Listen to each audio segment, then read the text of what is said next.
तिचं निरतिशय प्रेम आपल्या पतीवरती असतं. म्हणून ती जी पतिव्रता स्त्री आहे ना, समर्पण एकाला करते पण अपमान कोणाचा करत नाही. व्यवहारामध्ये तिला बोलणारे अनेक असतात, तिचे दीर असतात, नातक असतात, सगळे असतात. तर त्यांची निंदा करते का ते? निंदा नाही करत, त्यांना वाईट नाही, कठोर नाही बोलत महाराज. तसं उपास्य दैवत प्रत्येकाचं एक असावं. कोणाचं राम असेल, कोणाचा हनुमंत असेल, कोणाचं विठ्ठल असेल, कोणाचं देवी असेल, एखादी समजा जगदंबा असेल, कोणी जरी असेल ना, भक्ती करायची तर एकनिष्ठ एकाची भक्ती करा, निंदा मात्र कोणाची करू नका. कोणी कनिष्ठ आहे, कोणी श्रेष्ठ आहे असे नाही, तत्व एकच आहे. पण जसं एकाच स्त्रीला कुणी आई म्हणून हाक मारतं, त्याच स्त्रीला कुणी काकू म्हणून हाक मारतं, तिला त्या स्त्रीला कुणी महाराज पत्नी म्हणून हाक मारतात. हाक मारण्याची नावे वेगवेगळी आहेत, तत्व एकच आहे. पण त्या एक तत्वाला कुणी शिव म्हणतं, कुणी कृष्ण म्हणतं, कुणी राम म्हणतं, कुणी पांडुरंग म्हणतं. हे सगळंच्या सगळं तत्व मात्र एक सांगितलेलं आहे. म्हणून तुम्ही बघा, एकविध भाव असणं हे फार महत्वाचं आहे. म्हणून आपण जे आहे ना, आपलं आराध्य, आपले जे उपास्य आहे ते एक मानावं आणि त्या ठिकाणी सगळ्याचाच मान सन्मान आपण करावा महाराज. म्हणून ही जी आहे ही भक्ती सर्वश्रेष्ठ. मग काही देवतांचे नाव सांगितलेले पती पत्नीमध्ये जर जास्तच कलह होत असेल तर तिने जगदंबाची उपासना करावी. थोडेसे मार्गही सांगितले, अंबिकेची उपाय. जर काही काही नवरा बायको असे असतात महाराज, एकमेकाकडे कधी प्रेमाने पाहतच नाही, मार्गा म्हशी सारखं बघतात एकमेकाकडे, आणि रोज भांडण कॉम्पिटिशन लागतं त्यांच्यामध्ये. शेजारचे म्हणतात त्याचं उठलं की सुटलं, हे भांडण जास्त कलह. आता त्यांचं असं असतंय, तुझं माझं जमाना प्रेम असतं पण कलह असतो, भांडण होतं सारखं. मग असं जर भांडण होत असेल तर त्या पती पत्नीने अंबिकेची उपासना केली तर कलह नवरात्रामध्ये तुम्ही जी उपासना केली तर तो कलह कमी होतो. नीट ऐका, संसारातलं एखादी ज्ञान ज्याला पाहिजे ना त्याने भगवान शंकराची उपासना केली पाहिजे. ज्ञान प्राप्ती करता भोले बाबाची साधना करा. आणि सगळं काही जीवनामध्ये प्राप्त करायचं असेल ना, एक सर्वात्मक असणारी जी ताकद आहे तिच्या पुढे महाराज नम्र झाला धुता तिने कोंडिले अनंता, त्याची उपासना तुम्ही करा. ते एक तत्व आहे ना, ते एक तत्व एका ठिकाणी केंद्रित झालेलं आहे, त्याला म्हणा महाराज. एकाने मला फार सुंदर प्रश्न केला, म्हणजे महाराज काय हिंदू धर्मामध्ये असं कसं म्हणे, एवढ्या देवताची काय करायचं, 33 कोटी देव. तर माणसाला माहिती नसतं महाराज, भारताची लोकसंख्या 1890 सालची जनगणनेनुसार 30 कोटी आहे. किती? 30 कोटी. आता आपले हिंदू धर्मातले देव जर 33 कोटी असतील तर महाराज उर्वरित राहिलेल्या 3 कोटी करता उपासक आणायची कुठं? कारण माणसापेक्षा देव जास्त झाले. संस्कृत मध्ये कोटी हे डोक्यात काढून टाका. कोटी शब्दाचा अर्थ संख्येनं नाही, कोटी शब्दाचा अर्थ आहे प्रकार. आपल्या हिंदू धर्मामध्ये 33 प्रकारची देव आहेत. आपण म्हणतो ना, तो त्या कोटीतला माणूस आहे, त्या प्रकारातला माणूस आहे. याला आपण इंग्लिशमध्ये कॅटेगरी हा शब्द काढला. म्हणजे आपण जे आहे ना 33 प्रकारचे, त्याच्यापैकी अष्टवसु, एकादश रुद्र. कारण या देवतांच्या उपासना ज्या आहेत ना ते वेगवेगळे आहेत, त्यांची उपासना करण्याचे मंत्र वेगवेगळे आहेत. म्हणून हिंदू धर्मामध्ये ज्या 33 कोटी देवता सांगितले ते या देवता आहेत. म्हणून 33 कोटीची उपासना करणं म्हणजे कोटी या शब्दाचा संख्येनं नाही. एकाने मला प्रश्न केला, मग मला हनुमंतरायाला भजावं का, जगदंबेला भजावं का, भगवान शंकराला कोणाला नेमकं भजन करा म्हणजे? अरे त्याला सांगितलं तुला जे आवडतात ना त्याचंच तू भजन कर, अपमान मात्र कोणाचं करू नकोस. आणि उलट किती महाराज चॉईस आहे आपल्या धर्मामध्ये. ज्याला ताकद कमवायची त्याने हनुमंतरायाची उपासना करा. म्हणून पहिलवान माणसं बघा कधीही हनुमंत जय बजरंगबली म्हणतात, कारण ती वायूची देवता आहे. ती वायूची उपासना केली तर तुमच्या अंगातली शक्ती वाढते महाराज. आणि तुम्ही बघा वायूमध्ये जेवढी ताकद आहे ना ती अन्यत्र नाही आहे.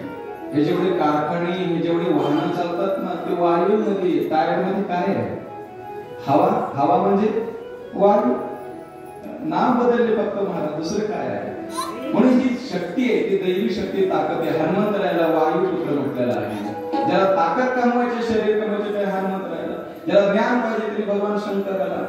ज्याच्या त्याच्या चॉईस नुसार. नीट आहे का? ज्याला गोड आवडतं त्याला तिखट दिलं तर खाईल का? नाही, ही त्याची आवड आहे.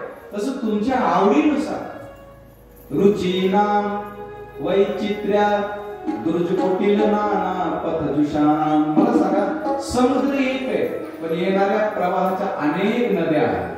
पण अंतिम उद्देश काय? समुद्राशी एकरूप होणं. तसं वेगवेगळ्या देवता जरी असल्या, वेगवेगळी जरी साधनं सांगितली असेल ना, तर आपल्या हिंदू धर्मामध्ये सगळ्याच अंतिम उद्देश आहे ते म्हणजे समुद्रापर्यंत पोहोचणं आहे महाराज. मग कोणत्याही मार्गाने जा, ज्याची त्याची रुची वेगवेगळी आहे महाराज. कुणाला एव्हरेस्ट चढायला आवडतो म्हणून त्याला म्हणायचं का तू गाढव आहेस, तू मूर्ख आहेस म्हणता येते का? त्याची आवड आहे पर्वतारोहण करण्याचं. काही काही जातात महाराज तिकडे, त्याची आवड आहे. कोणाला त्या ठिकाणी महाराज चला तीर्थयात्रा बोलते नाही म्हणतात महाराज, त्याची आवड आहे, त्यालाही वाटत नाही महाराज. याच्याकरिता आपण जे आहे आपल्या आवडीनुसार आपण साधना करणं. अशा वेगवेगळ्या देवतांचे या ठिकाणी उपास्य दैव या ठिकाणी सांगितलेले आहे. तदनंतर ते चतुश्लोकी भागवताचा उपदेश या द्वितीय स्कंदामध्येच आहे. आता सगळं जर सांगून बसलो ना, आजपास या दुसऱ्या स्कंदामध्येच वाचतो मला, कारण उद्या आपल्याला भगवान कृष्ण परमात्म्याचं प्राकट्य करायचं आहे आणि ते प्राकट्य आहे दशम स्कंदामध्ये. आणि आपण जर गुंतलो तिथेच दुसऱ्या स्कंदामध्ये तर एका श्लोकावर आजची कथा होईल. म्हणून थोडस आता जे कधी समास आणि कधी व्यास पद्धतीने आपल्याला स्पर्श करून पुढे जायचं आहे. इथे चतुश्लोकी भागवताचा उपदेश या द्वितीय स्कंदामध्येच केलेला आहे. सृष्टी निर्मिती विषयी प्रश्न केला आणि ही सृष्टी नेमकं प्रारंभी कोण उत्पन्न झालं आणि कशा प्रकारे हा विस्तार झाला त्याचं वर्णन तृतीय स्कंदामध्ये आता केलेलं आहे. तिसरा स्कंद जो आहे तो प्रारंभ झाला. अत्र सर्ग विसर्गश्च या तृतीय स्कंदाचा विषय आहे सर्ग. सर्ग माने सृष्टी. हे जगत कोण निर्माण करतं, कशा पद्धतीने या ठिकाणची मनुष्य संख्या वाढत गेली, हे सगळं ते सगळं तत्वज्ञान या तिसऱ्या स्कंदामध्ये सांगितलेलं आहे. म्हणून सृष्टी निर्मिती विषयी ते प्रश्न केलेला आहे. ऐका बरं का, काय झालं, देवाला बसून बसून देखील एकदा बोर झालं. जसं तुम्हाला कधी कधी होतं, सो भगवंताला वाटलं कुठवर एकटंच बसायचं, काहीतरी चरित्र, काहीतरी लीला, काहीतरी महाराज केलं पाहिजे. मग नारायण जे आहेत वैकुंठ अधिपती आणि त्यांच्या बायकोचं नाव काय? लक्ष्मी. लक्ष्मी जे ते वैकुंठाच्या बाहेर गेले आणि जय आणि विजय नावाचे त्यांचे दोन द्वारपाल होते. म्हणजे त्यांचे त्या ठिकाणी ते शिव आणि जय विजयाला सांगितलं भगवंताने आज वैकुंठामध्ये कोणाला प्रवेश नाही. माझी बायको जरी असली, माझी लक्ष्मी जरी असली तर तिला वैकुंठात येऊ द्यायचं नाही. जय आणि विजय दोघं. तर मालकाचा आदेश म्हटल्याच्यानंतर काय महाराज काही सांगता येत नाही. मुख्यमंत्र्यांनी काय आदेश काढला सगळ्यांना मान्यच करावं लागतं महाराज. मी मुलगा मला भेटायचंय, मी हे आहे, मी तर मग काही नाही चलत महाराज. तसं वरून एकदा आदेश आला की तसं महाराज सगळ्याला मान्य करावं लागतं. तसं नारायणाने आदेश दिला आणि इथे जे आहेत ना महाराज, ती लक्ष्मी बाहेरून जेव्हा आत प्रवेश करायला लागली, खबरदार आज जायचं नाही. आता मला सांगा, तुमच्याच घरात तुमच्याच बंगल्यात जर तुमचा जर सेवक तुम्हाला अडवत असेल, घर मालकी मी आणि मला अडवायची हिंमत माझ्या लक्ष्मीला राग किती रागा देवाला म्हणायला लागले, देवा यांना पगारी काय झाला, हा करून द्यायला काढून टाका म्हणायला नोकरी. नारायण अगदी त्यांना मी सांगितलं, ते मला माहिती नाही, तुम्ही त्या दोघालाही हाताळून द्या, नोकरीतून काढून टाका. त्यावेळेस महाराज नारायण म्हटले नको देव म्हणले, ती वेळ येणार आहे, त्यांना हाताळून द्यायचं आहे म्हणले, वैकुंठातून पाठवायचे त्यांना सुद्धा, पण ती आत्ताच वेळ आलेली नाही. आणि तुझ्या सांगण्यावर जर मी जर त्यांना लगेच काढून टाकलं ना, तर सगळेच माझे भक्त पुन्हा म्हणतील बघा देव सुद्धा बायकोच ऐकत नाही. म्हणजे बायकोचा त्या ठिकाणी आदेश याने दिला, सांगितलं याने. त्या जय विजयाची काय चूक होती मला, त्यांनी आपलं काम केलं व्यवस्थित, आदेश त्याचा होता आणि चूक म्हणजे लक्ष्मी मातेची. आणि म्हणजे अपराध त्या ठिकाणी जर त्याचा जर गृहीत धरला जाईल, म्हणून महाराज देवी तर आताच काही दिवसांनंतर त्यांना पाठवायचं आहे असं म्हणून त्या ठिकाणी महाराज या सृष्टी निर्मितीविषयी त्याच्या अंतःकरणामध्ये स्फुरण झालं आणि त्याला वाटलं हे चराचर आपण आता तयार करून याच्यामध्ये आपणच त्या ठिकाणी या वेगवेगळ्या लीला आपण तयार करायला पाहिजे. म्हणून अगोदर कुठेच काही नाहीये अशा त्या तत्वाला त्या ठिकाणी वाटलं आणि त्याच्यापासून हे जगत जे आहे ते निर्माण झालं. सृष्टी निर्मिती विषय हाच प्रश्न विदुरजीने मैत्रीजींना केला होता असं सूतजी महाराज श्लोकाला म्हणतात. म्हणजे महाराज विदुर भारताचा पंतप्रधान होता. जरा विदुराचं चरित्र सांगू मी तर तृतीय स्कंदामध्ये थोडंसं विदुराचं चरित्र सांगितलेलं आहे महाराज. राधे राधे. यद्वा अयं मंत्र कृद्वो भगवान अखिलेश्वरः पौरवेंद्र विनमित्वा प्रविवेशात्मसात्रिकम्. तृतीय स्कंदातला हा श्लोक आहे.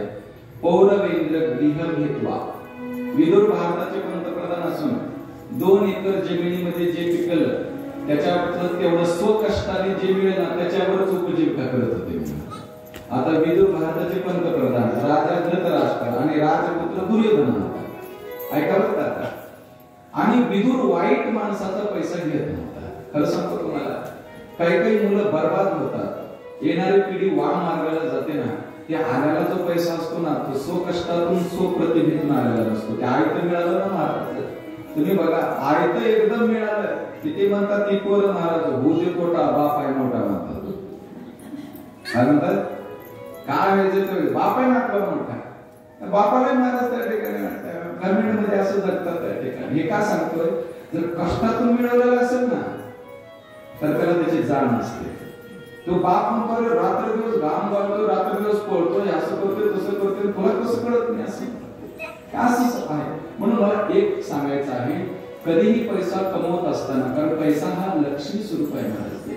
ते आपल्या प्रतिभेनं आपल्या कष्टातून मिळवलेला असेल ना महाराज ते कायची किती महाराज जातो. आणि तसं वाईट मार्गाने आलेला अत्याचार करून त्या ठिकाणी काहीतरी महाराज त्रास देऊन कमवलेला असेल ना ते धन त्रास देत मती जे आहे ना ते भ्रमिष्ट करतात. आता वाईट काय आहे पांडवांचं जे आहे ना हक्काचं ते त्याला देत नाही. कोण दुर्योधन. दुर्योधन म्हणते माझ्याकडेच ठेवणार मी अजिबात देणार नाही.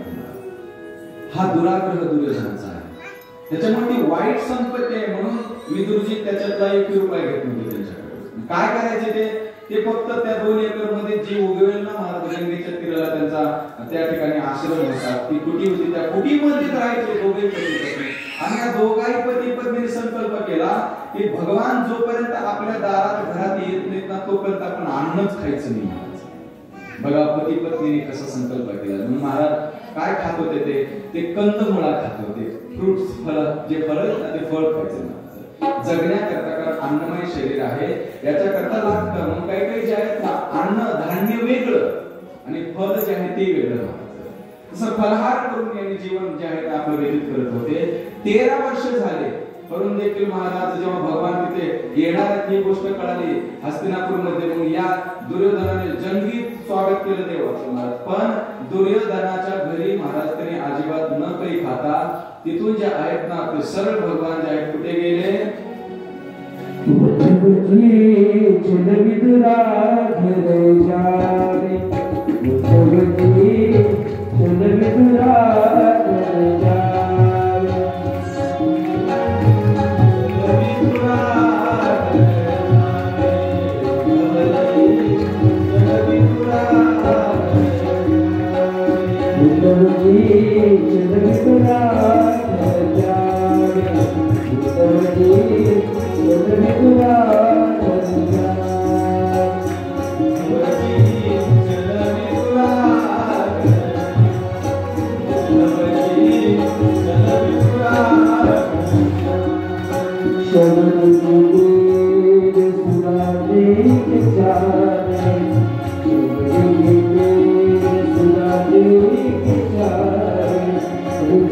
you.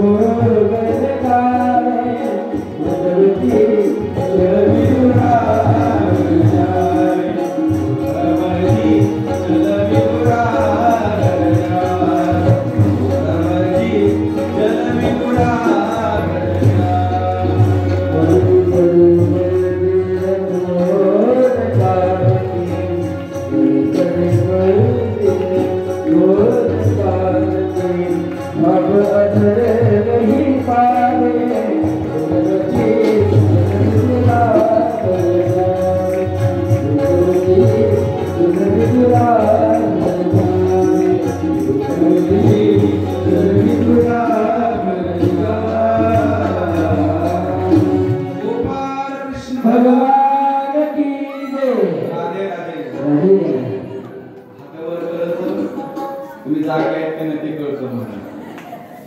त्याच्यामुळे काय सगळ्यात मोठा फायदा, एक तर आलेलं पाप करून जातं, असं काय राधे राधे म्हणत.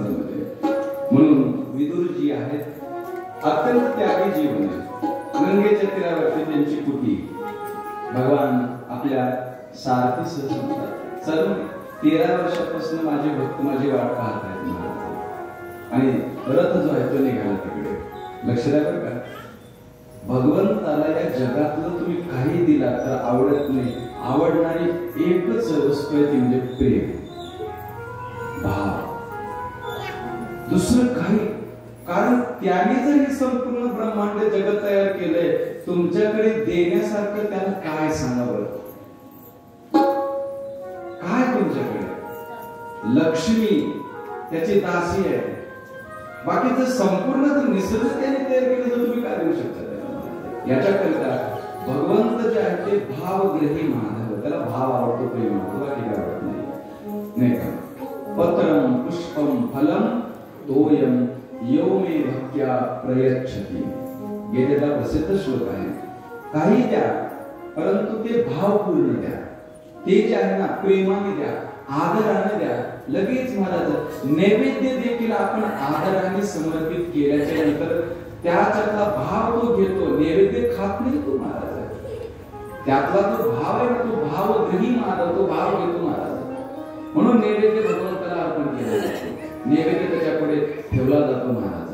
आणि खरं सांगू का, जर देवाने रोज नैवेद्य खाल्ला असता ना, माणसाने रोज दाखवला सुद्धा,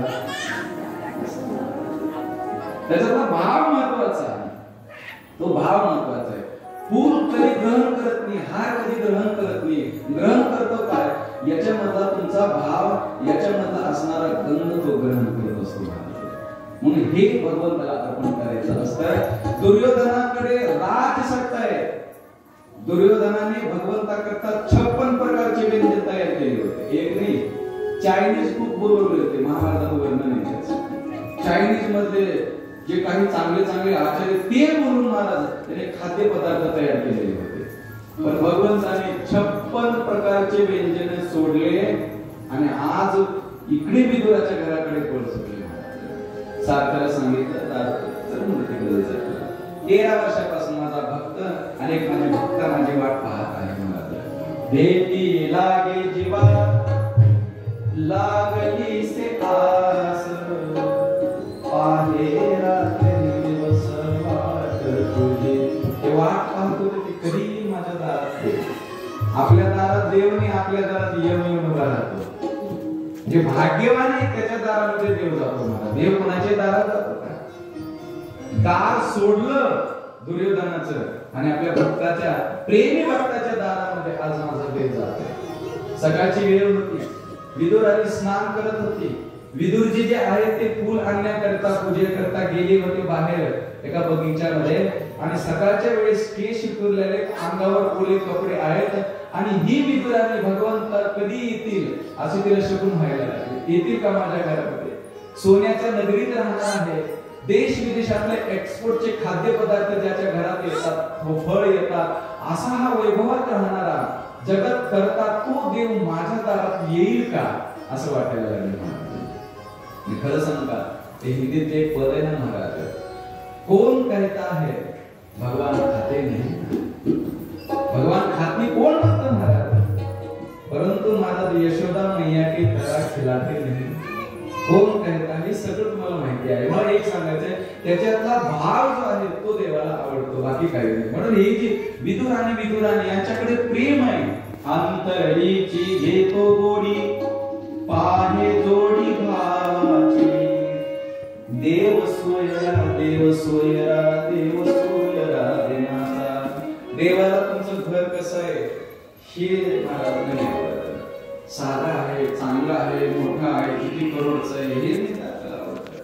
आवडतं फक्त प्रेम आवडतं. थोर प्रेमाचा भुकेला हाची दुष्काळ तयाना. देवाला फक्त महाराज प्रेम आवडतं आणि त्याच्याकडे तो दुष्काळ आहे, तो दुष्काळ आहे.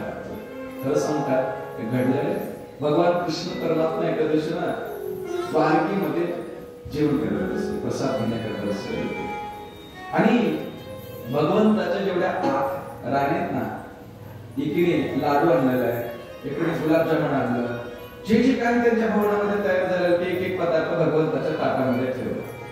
भगवंतासह बाजूला देवर्षी नारद जेवायला बसले.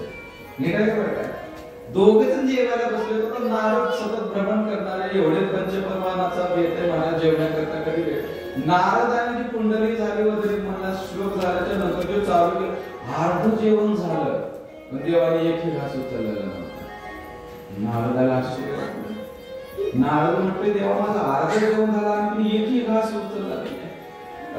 नारदाला त्या ठिकाणी भगवान म्हटले मोठ्या माणसाच्या समस्याही मोठ्या असतात. म्हणजे याच्या 8 पत्नी माझ्या उभारल्या आहेत ना सगळ्या, या एकटक लोक माझ्याकडे पाहतात. म्हणजे का पाहतात? देव नेमका अगोदर कोणाचा घास उचलतात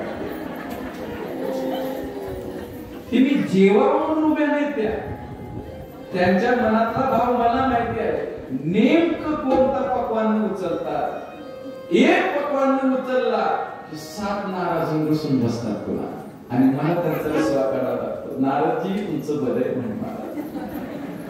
त्याच्यामुळे मग भगवान हे प्रेम आहे, भक्तांचं प्रेम आहे. नीट आहे का? म्हणून ज्ञान जे आहे ना, ज्ञानामध्ये मर्यादा असतात पण प्रेमामध्ये मर्यादा नसते.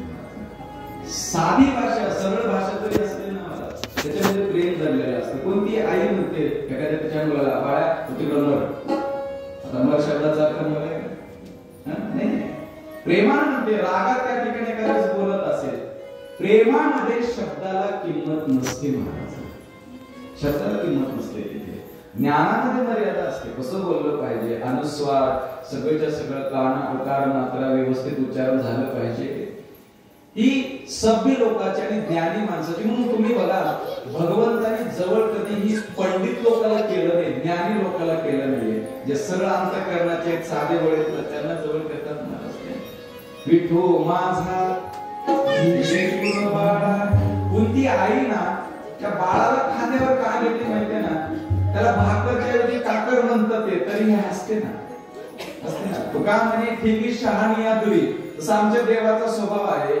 जे शहाणे आहेत, जे विद्वान आहेत, तेही जरी असते ज्ञानाची साधना करणारे जरी तेही मागेच आहेत. एका आईला जर 2 मुलं असतील ना, त्याच्यातला एक ताना असेल ना, त्याला उचलून घेते आणि ज्याला थोडीशी बुद्धी आली, थोडासा मोठा झालेला असेल, त्याला म्हणते तुझ्या हाताने तू जेवायला येतोस तू खा.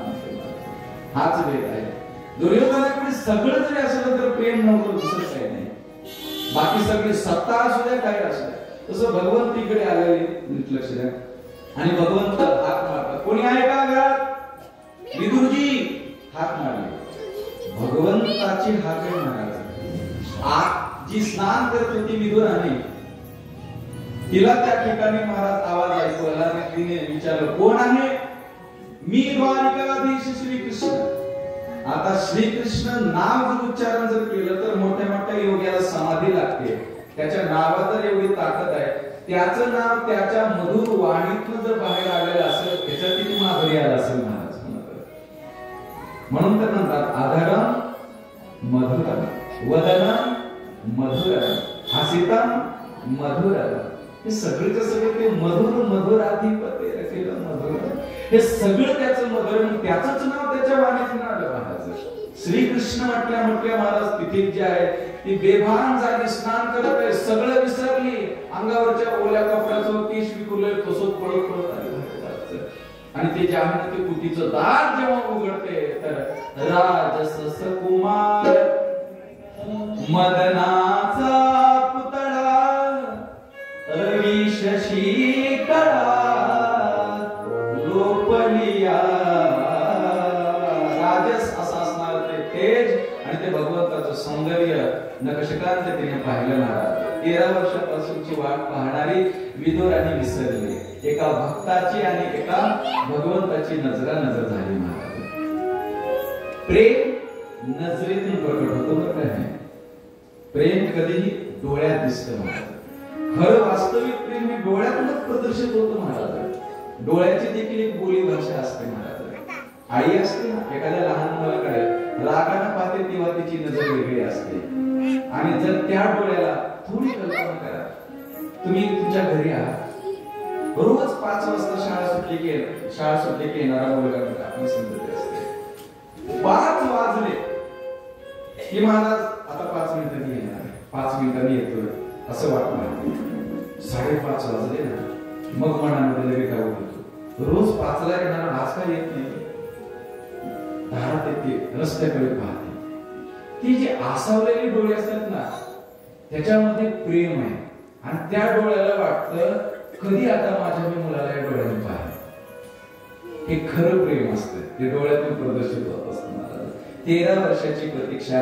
आणि जेव्हा भगवंताला पाहिलं, वयाने लहान विदुराने ज्येष्ठ आहे. आणि विदुराने म्हणते देवा कृष्ण म्हणून नाही, आज साक्षात या जगत करता जगत नियंता माझा देव माझ्या दारामध्ये आला. मला वाटायचं माझ्या या गरिबीतल्या कुटीमध्ये असल्या सामान्य घरामध्ये कसं माझा देव राहील, कुठे त्याला आसन बसण्याकरता असं वाटत होतं. पण तुम्ही माझी इच्छा पूर्ण केली आणि माझ्या दारात तुम्ही आज आला. नजरा नजर झाली. आणि मग नजर को नजर की नजर से बचाओ, नजर को नजर की नजर लग जाएगी, नजर को नजर की नजर लग गई तो नजर की नजर किसे नजर आएगी. भक्ताने प्रेम नजरा नजर झाली. आणि मग तिने हात धरला देवाचा. देवा माझ्या घरामध्ये या. ठीक आहे मी तुझ्या घरातच आलोय. आणि जे बसायचं स्टूल असतो, खुर्ची असते, अशा पद्धतीचं आसन काय टाकू महाराज, काय करू उपचार, काय उपचार करू महाराज. कोप मोडकी जर्जर. आणि तिथे जे आहे ते आसन टाकलं बसायचं, म्हणजे ते उलट टाकलं महाराज. स्टूल असेल बसायचं तो टाकला उलटा. आता भगवंत एवढे नटकट आहे. देवाला जेव्हा प्रेम पाहतो ना तोही भारावून जातो. त्याला कळत नाही आपण कशाला बसलो, जरूरत आहे का काय काय. त्या उलट्या स्टूल मध्येच उपाय आणि सगळ्या जगाची तहान भूक घालवणारा आज त्याला भूक लागली महाराज. म्हणजे सकाळपासून काही खाल्लं नाही, काही ना काहीतरी खाण्याकरता ते काहीतरी तुमच्या घरामध्ये असेल. ते म्हणजे देवा आमच्या घरामध्ये अन्न आम्ही शिजवतच नाही, आमच्या घरामध्ये धान्य नाही, काही नाही, काय देऊ तुम्हाला मी आता. नाही काहीतरी असेल, भयंकर भूक लागलेली आहे. त्यावेळेस मग तिने सांगितलं देवा अर्धवट थोड्याशा कच्च्या आहेत, परत अशा काही केळी आहेत त्या चालतील का. देव मग ते पळतील म्हणे, पळत पळत जा लवकर घेऊन. भगवान बसलेले आहेत त्याच्यावरती की केळीची जी काय फळं ती घेऊन आली. आणि देवाच्या पुढे ठेवले. देवा हेच आहे आमच्याकडे, दुसरं काय आहे. भगवंताने बघितलं भक्ताचा मनोरथ पूर्ण करणारा आहे तो. आणि मग तिला सांगितलं आज मी तुझ्या हाताने खाणार आहे, माझ्या हाताने. आणि मग तिने केळी जी आहेत ना, भाग्यवान स्वतःला समजायला लागले. भगवंताच्या मुखापर्यंत माझा हाताने तो नैवेद्य किंवा तिची केळी खाण्याकरता आज मला देण्याकरता मिळत आहे. तिने केळी सोडली. आता हेही देहभान विसरलेले आहे आणि ही देहभान विसरलेली आहे महाराज. होत असं कधी कधी एखादा खूप आवडीचा जर व्यक्ती, आवडीचा जर त्या ठिकाणी महाराज जर पाहुणा आपल्याला जर आलं ना, माहेरचा जवळचा खूप वर्षाने आला तर कधी कधी चहामध्ये साखर टाकण्याच्या ऐवजी मीठच टाकतात. स्वयंपाक चांगला करायचा आहे म्हणून कधी कधी स्वयंपाकात मीठच टाकायचे विसरतात. ही प्रेमातील भावविभोर झालेली अवस्था असते. आणि त्याच्याकरता इथे तसंच झालं. ही केळी सोडते, आतला कर टाकून देतील केळीची साल देवाला. भगवंताने महाराज केळीची साल मान डोलू डोलू खायला लागले. अरे वाले आतापर्यंत केळी खाल्ल्या पण एवढ्या स्वादिष्ट केळी जगात नव्हत्या. काय टेस्ट आहे, काय माधुर्य आहे त्याच्यामध्ये. भगवान जे आहे ते मान डोलून खायला. आता भयंकर भूक लागलेली ती म्हणजे देवा सावकाश खा म्हणे, भरपूर आहेत केळी, तुम्ही खाल्ले बिंदू असेल. ही महाराज त्या ठिकाणी तुका म्हणे जेवी सवे प्रेम द्यावे प्रीतीचे. प्रीती होती, प्रेम होतं महाराज त्या ठिकाणी. आणि भगवंत माहिती नाही डझनभर केळीच्या साली खाल्ली असतील. डझनभर तेवढ्यात विदुर जे आहे ना ते बघितलं, बसलाय उलट्या ह्याच्यावर. ही बसले कधी हिची केस विखुरलेली आहेत, अंगावर मुली कपडे आहेत, कशी काय अवस्था झालेली याची. अगं तुला ते कळते का नाही म्हणे, देव आपल्या घरामध्ये आलेला आहे, अशा देवाला तू चांगलं आसन टाकली नाहीस, नीट तुझी अवस्था बघ म्हणे, तू काय अशा पद्धतीने जेव्हा विदुरजी मोठ्याने बोलले, मग मात्र विदुराने थोडीशी लाजली, देहावरती आली आणि तिला त्या ठिकाणी थोडीशी लाजून आत गेली. आणि मग विदुरजी म्हणायला लागले, देवा अरे तुझं नुसतं नाव जरी ऐकलं ना तर तिला देहभान विसरते ते, आज साक्षात तू आलास म्हणून तिची कशी अवस्था झाली. देवा ते बसायचं असं मी टाकू दे. भगवंताने ते जे आहे ते असमस्त झाले. आणि मग बघितलं विदुरजीने इकडे तिकडे केळीतला भर पडलेला आहे, तिथं सालीच गायब.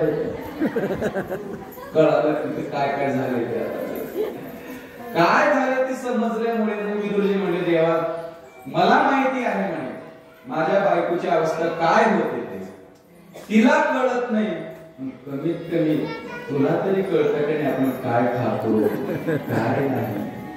भगवान म्हणतात काय खातो हे मला सांगूच नका, जे माझा भक्त मला देतो ना मी ती उष्टी बोर खाल्ली शबरीचे, जी देतो ना ती मी खाल्लेलं आहे. फक्त तो भाव महत्वाचा आहे. आणि मग जे आहेत ना विदुरजी म्हणतात तिच्या हाताने खाल्लं, माझ्या हाताने थोडस ठीक आहे. भगवान जे आहेत ना एक त्या ठिकाणी केळी घेतली, त्यातला गर आणि गर खाऊ घातला.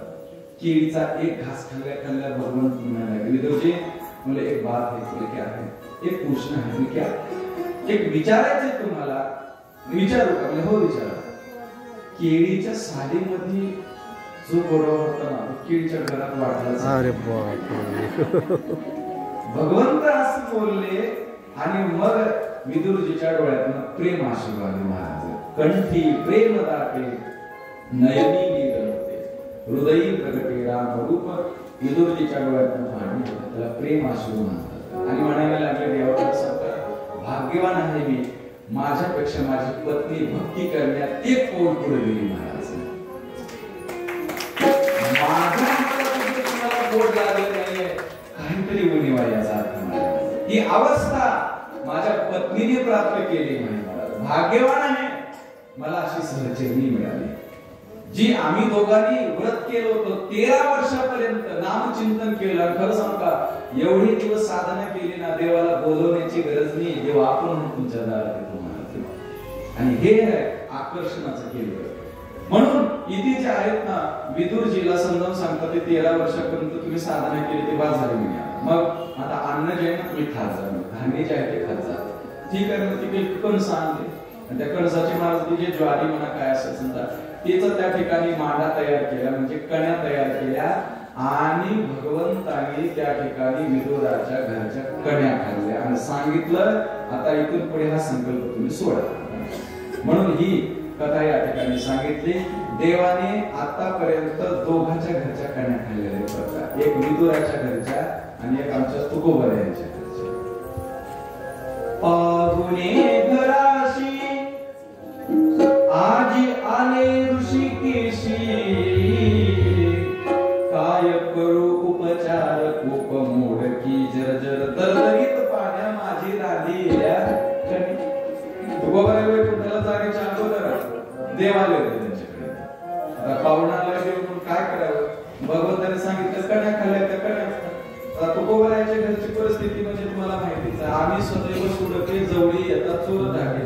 तुकाराम महाराज रस्त्यानंतर निघाले तर पुढून येणारे चोर म्हणायचे वाट बघाले का आपल्याला काहीतरी देव लागले यांना, ते काय असते फकीर जीवन आहे. आणि अशा प्रकारे तुकोबराने जेव्हा देवाला नैवेद्य केला म्हणजे कण्या शिजवल्या ना 10 लिटर पाणी 2 मुठ कण्या आणि त्या कण्या देवाला सांगितलं देवा जेवायला बसला. देव जेवायला बसले. जेवायला बसल्याच्या नंतर पत्रावळी टाकली. तुकोबराने गरम गरम कण्या आणल्या महाराज त्या पत्रावळीत टाकल्या. त्या महाराज सैराट पळत चुकल्या महाराज एवढ्या पातळ एका घट्ट. भगवंताने आपल्या 4 हात केले, 2 हात होते ना तो चतुर्भुज झाला आणि 2 हाताने असं वलय केलं त्यांनी. म्हणजे की सामान्य कण्या भाव होता त्याच्यामध्ये महाराज या खाली जमिनीवर जाऊ द्यायच्या नाही. आणि मग देवाने आपल्या असं वलय केलं आणि दुसऱ्या हाताने महाराज ती वरतायला लागली खायला लागले. देवा म्हणजे सावकाश भरपूर आहे का पोटभर खा. कशा झाल्या कण्या देवाने सांगितलं सांगू म्हणे, या असुराला या दुष्टाला मारण्याकरता माझा एकच हात पुरेसा आहे. तुमच्या कण्याची ताकद तुकोबर आहे, मला 2 हाताचे 4 हात करावे लागले. किती ताकद आहे या कण्यामध्ये बघा नाही. तुकोबर आहे म्हणजे खरं सांगता देवा, ताकद जी आहे ते आमच्या प्रेमात आहे, आमच्या भक्तीमध्ये, आमच्या भावामध्ये, बाकी काय नाही. आणि म्हणून महाराज हेच आमचं खरं धन आहे.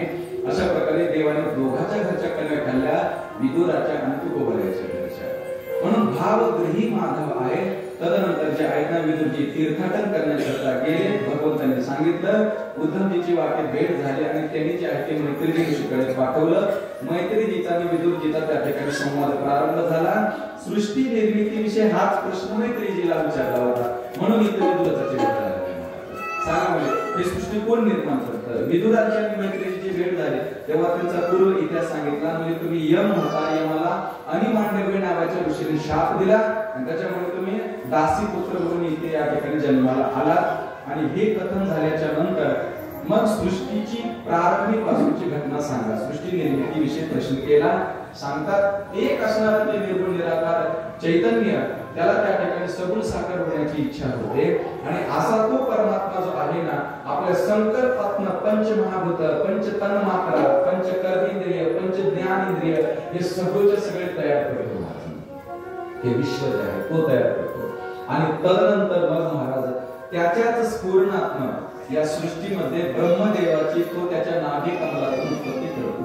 ब्रह्मदेव जेव्हा उत्पत्ती त्यांची झाली, अशा त्या ब्रह्मदेवाने बघितलं इकडे तिकडे आपल्याला निर्माण करणारा कोण आहे. त्या ब्रह्मदेवाला वाटलं आणि त्या ब्रह्मदेवाला कानावर तप शब्द ऐकू आला. त्याने कित्येक हजार वर्ष तपश्चर्या केली आणि मग महाराज त्यांना सृष्टी सृजन योग्यता आली. तयाते चतुश्लोकी भागवताचा उपदेश केला आणि सांगितलं, आता या सगळ्या मनुष्य सृष्टीला किंवा या प्राणी मात्राला निर्माण करण्याची ताकद मी तुम्हाला देतो. तुम्ही जे आहे ना त्या ठिकाणी हे करा, असा आदेश दिला त्या नारायणाने. आणि मग ब्रह्मदेवाची मानसिक सृष्टी जी प्रारंभ चालू झाली. नीट आहे का काय? सृष्टीचा प्रारंभ मानसिक म्हणजे संकल्प करणे, आणि त्या संकल्पातून त्या ठिकाणी मानसिक सृष्टी निर्माण होते. काही ऋषी लोक आहेत, पहिल्यांदा त्यांनी सनक सनातन आणि सनत कुमार यांना निर्माण केलं आणि त्यांना सांगितलं, बेटा म्हणजे तुम्ही सृष्टीचा विस्तार करा, विवाह करा, हे कर्म करत बसा. तुम्ही आम्हाला कर्म करत बसायचं नाही, आम्हाला भजन करायचे. काय कर्म करत बसा, कशाला गुंतायचे? जया अगदी मोठे पण दया मोठे पण येणं सुद्धा महाराज आवड असतं. म्हणून आम्हाला एक अर्थात भजन करायचं म्हणजे मी तुम्हाला उत्पन्न केले, मला माझा ऐकत नाही बघा. आणि आजकालचे सगळे आई वडील म्हणतात महाराज पोरगा ऐकत नाही. आता ब्रह्मदेवाच्या पोराने जर ब्रह्मदेवाचं ऐकलं नाही, आपलं कशाने ऐकलं महाराज असं आहे. आणि याच्याकरता म्हणजे आम्हाला शाप दिला, म्हणजे सदैव कुमार अवस्थेत राहा, ठीक आहे म्हणजे बरं. आणि मग त्यांना राग आला ना, माणसाचा कान आहे ना असा गरम होतो. तसं की रुद्र देवता जे आहे ना त्या कर्णात त्या ठिकाणी प्रकट झाली. भगवान भोले बाबाला भजन करायचं होतं, पण आता शाप दिलाय म्हणजे सृष्टी विस्तार करायचंय ना. भोले बाबांनी भूत पिशाच वेताळ यांची सृष्टी प्रारंभ केली. ब्रह्मदेव म्हणजे बेटा हे तेरा काम नाही, हे तुझं काम नाहीये. आणि असंच असतं भजनाला कीर्तनाला येत असताना जर समजा एखाद्या सुनबाईने जर सासूला जर काम जर सांगितलं ना, तो बशा खासायला लावले सगळे फोडून टाकायचे, काम नीट करायचंच नाही. मग सुनबाई म्हणते तुम्ही हरिभटाला जा तिकडे काम करते. ही टेक्निक आहे महाराज. इथे भोले बाबाने तेच केले. यांना काय निर्माण करता येत नाही बघा भगवान शंकराला, पण पिशाच भूत हे का निर्माण करायला लागले? आपल्याला भजन करायचं. तर शाप खाण्याच्या ऐवजी, शाप देण्याच्या ऐवजी म्हणजे आपण म्हणजे अशी विचित्र सृष्टी तयार करते. आणि मग मला ठीक आहे तुम्हाला भजन करायचं तुम्ही करा. आणि मग त्या ब्रह्मदेवाच्या शरीरातून मनु आणि शतरूपा ही सृष्टीची पहिली जोडी आहे, त्यांची उत्पत्ती झाली. आणि मग त्यांना त्या ठिकाणी सांगितलं तुम्ही जे आहे ना सृष्टीचा विस्तार करा. म्हणून शतरूपाने सांगितलं तेव्हा ब्रह्मदेवाला, जर विवाह झाला तर व्यवस्थित घर लागतं, जमीन लागते, व्यवस्थित सगळं सगळं लागतं. की जमीन म्हणजे पृथ्वी जी आहे प्रलय काळात त्या ठिकाणी जलमय म्हणजे पाण्यामध्ये गेली आहे. आणि त्याला हिरण्याक्ष नावाचा जो असुर आहे ना त्या तो घेऊन गेलेला आहे. आता कोण ह्या पृथ्वीला स्थिर करायचं याच्याकरता भगवंतांनी महाराज ब्रह्मदेवाच्या तिथूनच महाराज एक जे आहे एक प्राण्याचा अवतार घेतला, त्याला वराह अवतार असं म्हणतात. बोलिये भगवान की जय. गावात राहणारे किंवा गावखेड्यात असलं नाहीये. आणि दुसरं सांगतो, तत्र दंडवती पृथ्वी. भगवंतांनी प्राण्याचे देखील अवतार घेतलेले आहेत महाराज.